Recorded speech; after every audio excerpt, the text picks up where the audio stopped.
వారి పేరిట శుభాభివందనాలు తెలియపరుస్తూ ఉన్నాను. దేవుడు మనకిచ్చినటువంటి ఈ కొద్దిపాటి సమయాన్ని బట్టి కొన్ని విషయాలు వాక్యము ద్వారా మనం నేర్చుకోవడానికి ప్రయత్నం చేద్దాము. రూతు గ్రంథము 4వ అధ్యాయము 13వ వచనాన్ని చదువుతున్నామండి. రూతు గ్రంథము 4వ అధ్యాయంలో 13వ వచనం. కాబట్టి బోయాజు రూతుని పెళ్లి చేసుకుని ఆమె యొద్దకు పోయినప్పుడు రూతును పెండ్లు చేసుకొని చాలండి. చిన్న ప్రార్థన చేద్దాం. మహాపరిశుద్ధులను ప్రేమనం కలిగిన మా ప్రియ పరలోక తండ్రి, మీ అపారమైన ఉన్నతమైనటువంటి వరకు వందనాలు స్తోత్రాలు. ఏదైనా ముందు ప్రత్యేకముగా మేమందరము కలిసి ఆయనను స్థుతించడానికి, కనపరచడానికి, మేలుపరచడానికి చక్కటి అవకాశాన్ని మీరు మాకు కలుగు చేసి ఉన్నారు. ఈ సమయం లేక, ఈ గడియ లేక నాయన ఉన్నటువంటి వారు చాలా మంది ఉన్నారు. మంచి లేకపోయినా మీరు మమ్మల్ని ప్రేమించారు. ఇందును బట్టి వందనాలు స్తోత్రాలు తెలియపరుచుకుంటూ యేసుక్రీస్తు వారి పేరు పెట్టినండి. మరొకసారి మీ అందరికీ మన ప్రభు అయిన యేసుక్రీస్తు వారి పేరిట శుభాభివందనాలు నేను తెలియపరుస్తూ ఉన్నాను. మనం చదువుకున్నటువంటి రూతు గ్రంథము 4వ అధ్యాయము 13వ వచనంలో ఒక మాట మనం చదువుకున్నాం. ఏంటంటే, కాబట్టి బోయాజు రూతుని ఏం చేశారంటే పెళ్లి చేసుకోలేను అని బైబిల్ చెప్తాను. అసలు రూతును బోయాజు పెళ్లి చేసుకోవడానికి మరి గల కారణాలు ఏంటో ఒకసారి మనం వెనక్కి వెళ్ళి కొన్ని ఉన్నతమైనటువంటి కార్యాలు వారి పట్ల దేవుడు మరి చేశారు కనుక బోయాజు రూతుని పెళ్లి చేసుకోవడానికి మరి దేవుడే కృప చూపించారని చెప్పి మనం ఎరగాలి. వాక్యానుసారంగా మనం నేర్చుకున్నటువంటి ఈ రూతు గ్రంథంలో మొదటిగా మనం చూసుకున్నట్లయితే న్యాయాధిపతులు ఏలుబాటు చేసుకున్నటువంటి దినాలలో, ఏలుతున్నటువంటి సందర్భంలో బెత్లెహేముకి పరువు అనేది కలిగింది. పరువు అనేది కలిగి ఇక్కడ నయోమి తర్వాత నయోమి యొక్క భర్త ఇద్దరు కుమారులను తీసుకుని బెత్లెహేము అనగా రొట్టెల ఇల్లు, లేకపోతే రొట్టెల గృహము, యేసుక్రీస్తు వారు పుట్టినటువంటి జన్మస్థలం. అక్కడ నుంచి మోయాబు ప్రాంతానికి వెళ్ళిపోవాలని వారు ఆశతో ఉన్నారు. మోయాబు అనగా శాపంతో కూడుకున్న దేశము, మోయాబు అనగా నేను పాళ్ళు కడుక్కునే పళ్ళెము చెప్పి దానికి జవాబు ఇస్తా ఉన్నారు. ఇప్పుడు ఇక్కడ మనం ఒక మాట జ్ఞాపకం చేసుకోవాలి. ఇప్పుడు వీరు బెత్లెహేమును విడిచిపెట్టారు, రొట్టెల ఇల్లును విడిచిపెట్టారు, సహవాసాన్ని విడిచిపెట్టారు, మోయాబు ప్రాంతానికి వెళ్ళిపోవడానికి ఇష్టపడ్డారు. అంటే వారికి ఎవరు ఆపినా ఆగడానికి మాత్రం ఇష్టపడలేదు.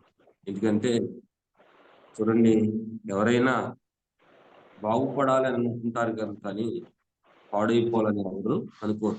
కానీ ఏ కుటుంబం అయితే కరువు కలిగిందని ఆ ఒక చిన్న శోధనతో సహవాసాన్ని విడిచిపెట్టేశారు, దేవుని సేవకుని విడిచిపెట్టారు, ఉపవాస దీక్షను విడిచిపెట్టారు, దేవునికి సేవకునికి ఉన్నటువంటి సత్సంబంధాలను విడిచిపెట్టుకుని నేరుగా వీరు ఏం చేస్తా ఉన్నారంటే మోయాబు ప్రాంతానికి వెళ్ళిపోవడానికి వారు ఇష్టపడతా ఉన్నారు.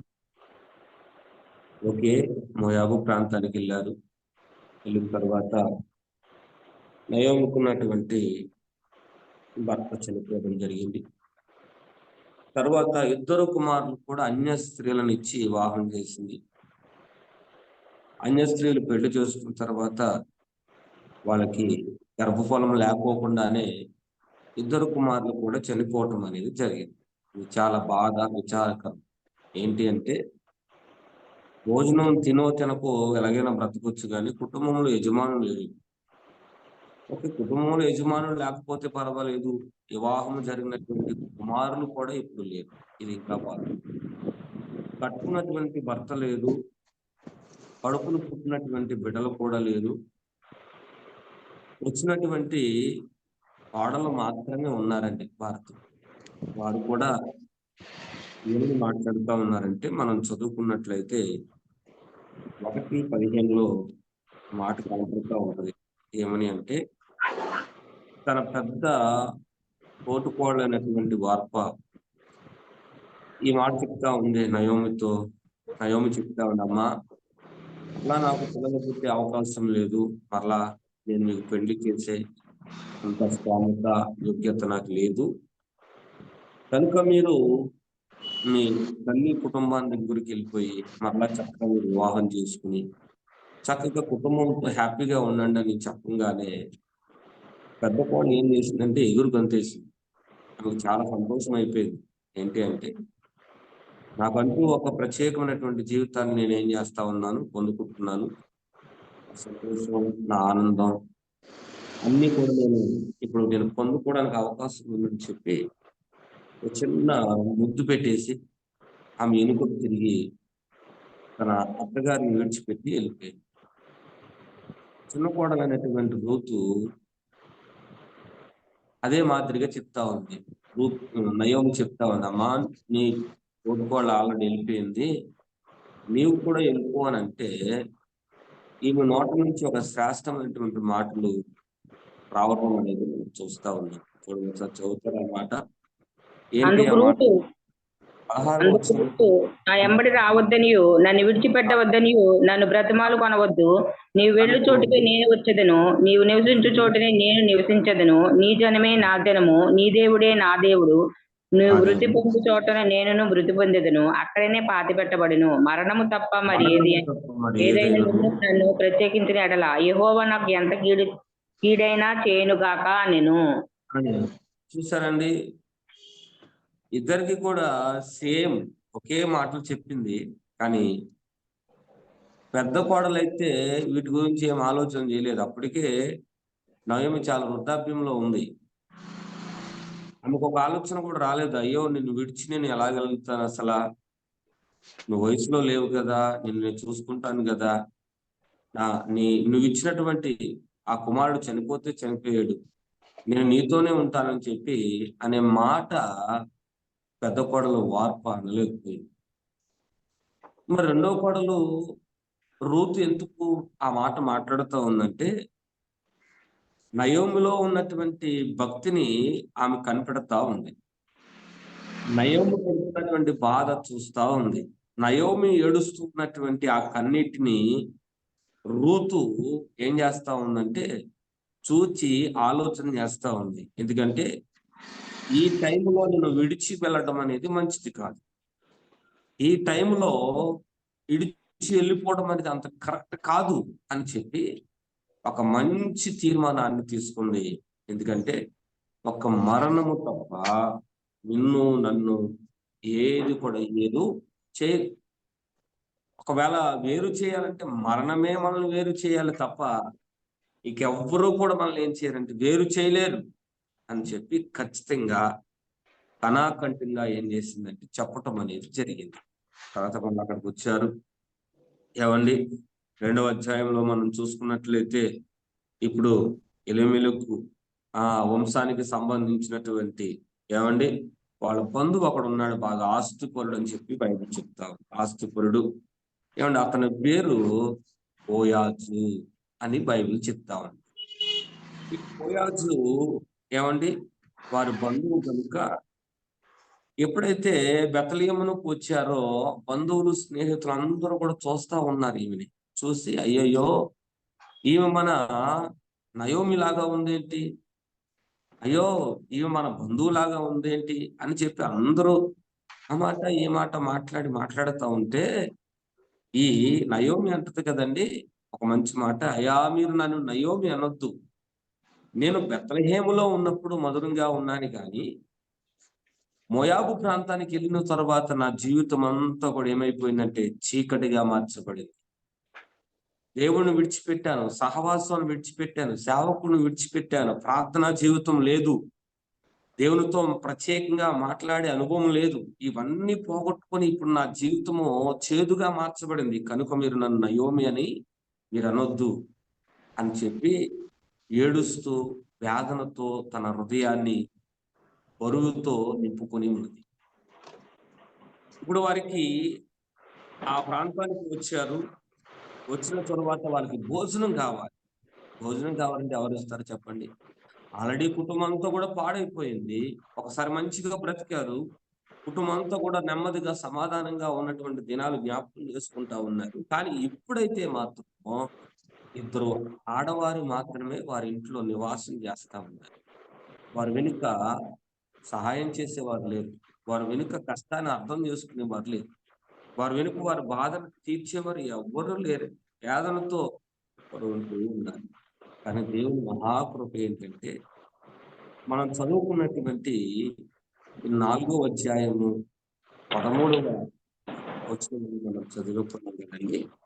ఆ వచనాన్ని మనం చదువుకున్నప్పుడు కాబట్టి బోయాజు రూతుని పెళ్లి చేసుకుని బోయాజు రూతుని పెండ్లి చేసుకొని అని రాయబడింది. చాలు.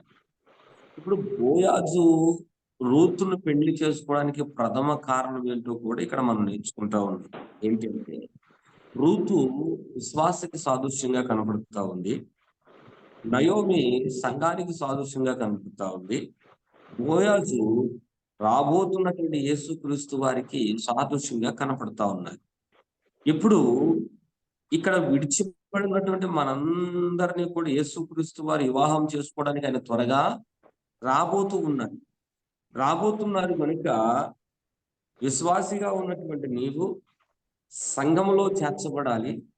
సంఘములో చేర్చబడినటువంటి నీవు రాబోతున్నటువంటి యేసుక్రీస్తు వారిని వివాహం చేసుకోవడానికి నువ్వేం చేయాలంటే సిద్ధపాటు అనేది నీకు కలిగి ఉండాలి. సిద్ధపాటు మనస్సాక్షి అనేది ఉండాలి. ఈ భూమి మీద సిద్ధపాటు అనేది లేకోకుండా ఏది కూడా పొందుకోలేము. అందుకని బైబిల్ చెప్తా ఉంది, వారు బెత్లెహేముకు వచ్చారు, వారికి సరైనటువంటి ఆహారం లేదు. నయోమి నా పెనిమిటికి సంబంధించినటువంటి బంధువు అక్కడ ఉన్నాడు. అతని పేరు బోయాజు. అతను బాగా ఆస్తిపరుడు. అతను చాలా ఎకరాలు ఉన్నాయి, చాలా ధనం ఉంది. అతను ఏదైనా సహాయం చేయమని అడుగుదామని చెప్పి మరి చూడగా మరి ఈ రూతు మీద బోయాజుకు ఏం కలిగిందంటే మరి దయ కలిగింది, ప్రేమ కలిగింది అని బైబిల్ చెప్తా ఉంది. దయ కలిగి ప్రేమ కలిగి బోయాజు చెప్పినటువంటి మాటలేంటో వింటారా జాగ్రత్తగా. ఆ మాట ఏంటంటే తన చేలో పనలు పోస్తూ ఉండగా ఏమండి ఆ పని వారితో చెప్తున్నటువంటి మాటలు ఏంటంటే మీరు కాస్తన్ని పరికులు మీరు ఏం చేయండి, విడిచిపెట్టండి. కాస్తన్ని మీరు చూచి చూడనట్లు ఏం చేయాలంటే వాటిని విడిచిపెట్టండి అని చెప్పి పని చేస్తున్నటువంటి పనికత్తెలకు చెప్పాడు బోయాజు చెప్పినట్లుగానే ఎదరవారు కోత కోస్తా ఉన్నారు. వెనకమాల మరి వారు విడిచిపెట్టినటువంటి ఆ పనలు, ఆ విడిచిపెట్టినటువంటి పరకలు ఏరుకుంటూ ఏం చేస్తా ఉందంటే ముందుకు ప్రయాణం చేస్తా ఉంది. ప్రయాణం చేయటమే కాదు, అవి చక్కగా ఇంటికి తీసుకుని వెళ్ళి దంచుకుని ఏమండి వారిరువురు కూడా భోజనం చేసినట్లుగా దేవుని యొక్క వాక్యము సెలవిస్తా ఉంది. ఈరోజు నేను మీకు చెప్పే మాట ఏంటంటే వారు ఉన్నటువంటి కష్టాన్ని బట్టి, వారు ఉన్నటువంటి ఇబ్బందులను బట్టి దేవుడు చెప్పినటువంటి మాట ఏంటంటే బోయాజులో దేవుని యొక్క ప్రేమ కనపడతా ఉంది. బోయాజులో దేవుని యొక్క కృప కనపడతా ఉంది. ఆమంటది కదా అతను చాలా ఆస్తిపరుడు అని చెప్తుంది. ఎవరు? నయోమి చెప్పి. నేను అంటాను నీకన్నా నాకన్నా మన దేవుడు చాలా ఆస్తిపరుడు. ఆస్తిపరుడు అంటే ఆయన మనకు ఎన్ని ఇచ్చినా ఆయన ఆస్తి తరగనిది. తన కృప చాలా విలువైనది, విస్తారమైనది, ఉన్నతమైనది. ఆ విలువైనటువంటి కృప, ఆ ఆశీర్వాదాన్ని దేవుడు ప్రతి ఒక్కరికి ఇవ్వాలనుకుంటున్నాడు. విశ్వాసిగా ఉన్నటువంటి నీవు సంఘములో చేర్చబడాలి. సంఘములో చేర్చబడినటువంటి నీవు రాబోతున్నటువంటి యేసు క్రీస్తు వారి వివాహము చేసుకోవడానికి నీవు భూమి మీద ఏం చేయాలంటే సిద్ధపాటు అనేది కలిగి ఉండాలి. ఎవరైతే యేసు క్రీస్తు వారు పెండ్లి చేసుకోవడానికి సిద్ధపడతారో వారు భూమి మీద ప్రతి కష్టాన్ని వారు ఏం చేయాలంటే అనుభవించాలి. కష్టపడాలి, బాధపడాలి, వేదన చెందాలి, రోగముతో కొట్టుమిట్టాడాలి. ఎందుకంటే దేవుని యొక్క వధువు సంఘములో దేవుని యొక్క కుటుంబం మీద నీవు నేను కూర్చోవాలంటే భూమి మీద తప్పనిసరిగా ఏం చేయాలంటే శ్రమలు అనేది మనం పడాలండి. రూతు చాలా సమస్యలకు ఎదుర్కొంది, చాలా ఇబ్బందులు పడింది. నయోమి కూడా ఇబ్బందులు పడింది, అంగలార్చింది. నా జీవితం ఎందుకు అని అనుకుంది. కానీ రెండు మాటలు చెప్పేసి నేను ప్రార్థన చేస్తాను. అసలు బోయాజు రూతుని పెండ్లి చేసుకోవడానికి 2 కారణాలు. ఒకటి ఏంటంటే రూతు గ్రంథము 1:10 ఒకసారి చదువుదామండి. 1:10 వచనాన్ని. వారు వెలిగెత్తి ఏడ్చి నీ ప్రజలకు నీతో కూడా వచ్చేదనని ఆమెతో చెప్పగా, నయోమి నా కుమార్తెలారా మీరు మరులుడి, నాతో కూడా మీరు రానేలా, మిమ్మును పెండ్లి చేసుకొనుటకే ఇంత కుమారులు ఇంకా కుమారులు నా గర్భమున ఉందురా, నా కుమార్తెలారా తిరిగి వెళ్ళుడి. హత్తుకునే ఉంటాను, నేను విడిచిపెట్టను, హత్తుకునే ఉంటాను. అంటే ఈ రోజు విశ్వాసికి ఉన్నటువంటి లక్షణం ఏంటంటే ఎప్పుడూ కూడా సంఘాన్ని హత్తుకునే ఉండాలి. విశ్వాసం ఎప్పుడు కూడా ఏం చేయాలంటే సంఘాన్ని హత్తుకుని ఉండాలి. ఎవరు ఏమేమి సంఘానికి వెళ్తా ఉన్నారు, ఆ విశ్వాసి ఎవరు ఆ సంఘాన్ని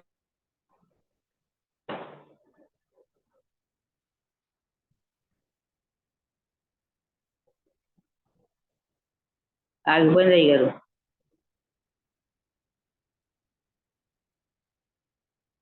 కట్ అయిపోయిందండి. హత్తుకుని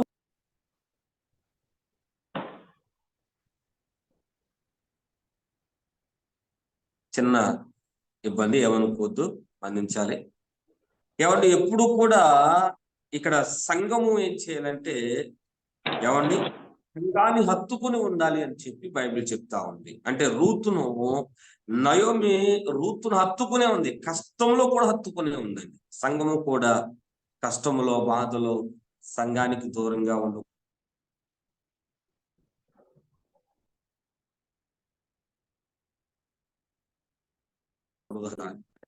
మనం చూద్దాం. 1:16 1:16 చూస్తారు ఒకసారి. 1:16 రూతు గ్రంథం 1.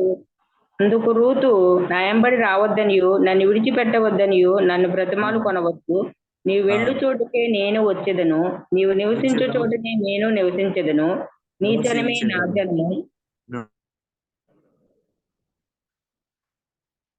నీ దేవుడే నా దేవుడు, నీవు వృద్ధి పొందు చోటనే నేను వృద్ధి పొందెదను, అక్కడనే పాతి పెట్టబడెదను. మరణము తప్ప మరి ఏదైనను నిన్ను నన్ను ప్రత్యేకించిన ఎడల యెహోవా నాకు ఎంత కీడైనా చేయునుగాక అనెను.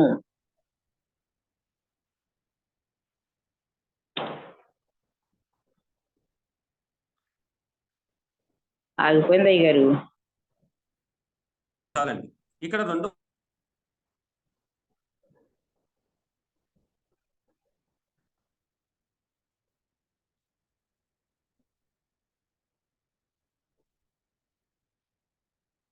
ఓకే, నాదే కట్ అయిందండి. కలుగును గాక. చివరి మాట మనం చూసుకున్నట్లయితే 1:16 ఉంది, వెంబడించే లక్షణం కనపడుతా ఉంది. అంటే రూతు నయోమి ఎన్ని చెప్పినా సరే రూతు ఏం చేసిందంటే వెంబడిస్తూనే ఉంది. అంటే ఈ రోజున యేసు క్రీస్తు వారిని మనం ఏం చేయాలంటే వెంబడించే ఆ కృపను మనం పొందుకోవాలి. కష్టం వచ్చిందని యేసయ్యను విడిచిపెట్టడం కాదు, బాధ కలిగిందని యేసయ్యను విడిచిపెట్టడం కాదు, కానీ ప్రతి కష్టంలో కూడా యేసయ్యను ఏం చేయాలంటే వెంబడించాలి. మనం చదువుకున్నాం కదండి. మొదటిది ఏంటంటే యేసు క్రీస్తుని ఏమండి మనందరము కూడా ఏం చేయాలంటే హత్తుకుని ఉండాలి. అంటే విశ్వాస సంఘాన్ని ఎప్పుడు కూడా ఏం చేయాలంటే హత్తుకుని ఉండాలి. రెండవది ఏంటంటే వెంబడించే లక్షణం మనం కలిగి ఉండాలి. అంటే దేవుని యొక్క వాక్యాన్ని మనం వెంబడించాలి, దేవుని యొక్క వాక్యంలో మనం నడవాలి, దేవుని యొక్క వాక్యానికే మనం ఏం చేయాలంటే ప్రాధాన్యత ఇచ్చేవారముగా మనం ఉండాలి. ఈ పూట మనం మరి చెప్పబడినటువంటి మాటలు మరి మీకు అర్థమయ్యాయని చెప్పి నేను అనుకుంటా ఉన్నాను.